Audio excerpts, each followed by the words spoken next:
अभी आप देख रहे होंगे जो सियासत चल रही है और राजनीतिक खेल चल रहा है। राजनीति में ये लोग जो राजनेता बन चुके हैं, इन्होंने कभी खेती में काम नहीं किया होगा। शायद इनका परिवार से परिवार बिलोंग करता करता ये राजनीति में चले।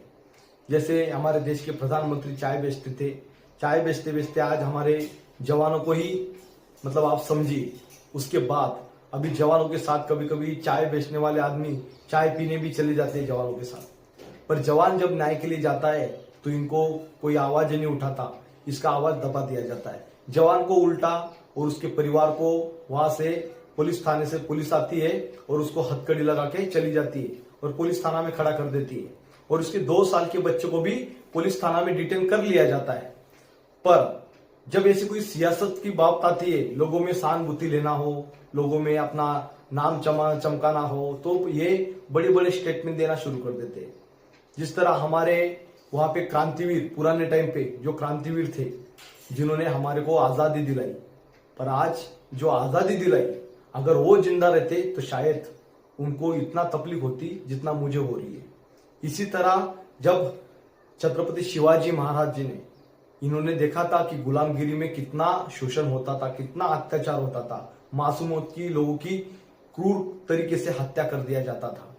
ये ये जो औरंगजेब था ये कितना क्रूर था और कितनी निर्गुण हत्या करता था। तो इसके बारे में अभी ये जब छावा मूवी देखा तो इनके दिमाग में प्रकाश पड़ा। फिर अभी इनको लगा कि इस बारे में अभी ये तो लोगों को पता है कि ये क्रूर था, पूरे हिंदुस्तान को पता था। पर जब ये होने के बाद जब ये सोचते हैं कि बोला ऐसी चीज ना हो, तो ये बोल रहे कि उसकी कब्र खोद के उठा देना चाहिए।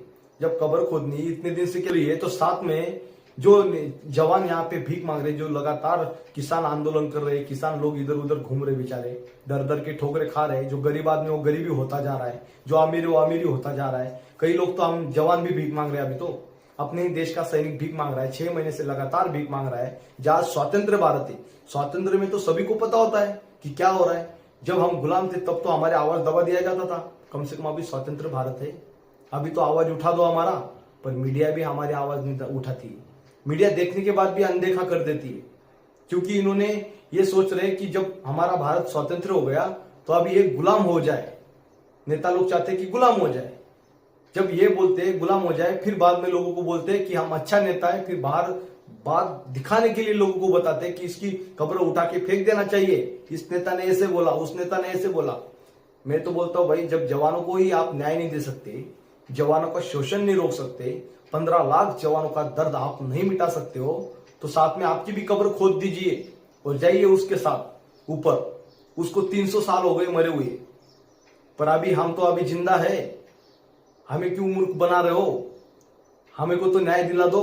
पर न्याय देने के लिए, न्याय देने की बात करता हूं तो फिर ये बोलते हैं, बोला नहीं नहीं, ये दूर दूर भागते, मतलब ये लोगों में झूठे दिखाते, ये भगवान बनना भी चाहते और साथ में झूठा लोगों को झूठा भी बताना चाहते, प्रचार करते, प्रचारक बन चुके हैं पूरे नेतागण। एक भी नेता हमारी बात ही नहीं सुन रहा है। फिर इसीलिए मैं इस वीडियो में यहाँ पे प्रवचन देके लोगों को जन जागृति का काम कर रहा हूं। जो नारायण मुरी था ना, जैसे नारायण नारायण आता था, जैसे लोगों को संदेश देता था, मैसेज देता था, हमारे श्री कृष्ण जी को, भगवानों को मैसेज देता था, उसी तरह जन जागृति करता था।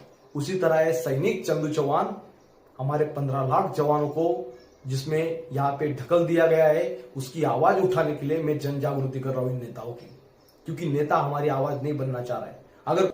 अगर एक गलत बोलता है, नेता झूठ बोलता है, तो मैं उस नेता को भी नहीं छोड़ूंगा जो नेता यहाँ पे भगवान की दावे कर रहा है, पर भगवान के नाम, पवित्र नाम लेते हुए भगवान की छवि को भी खराब कर रहा है।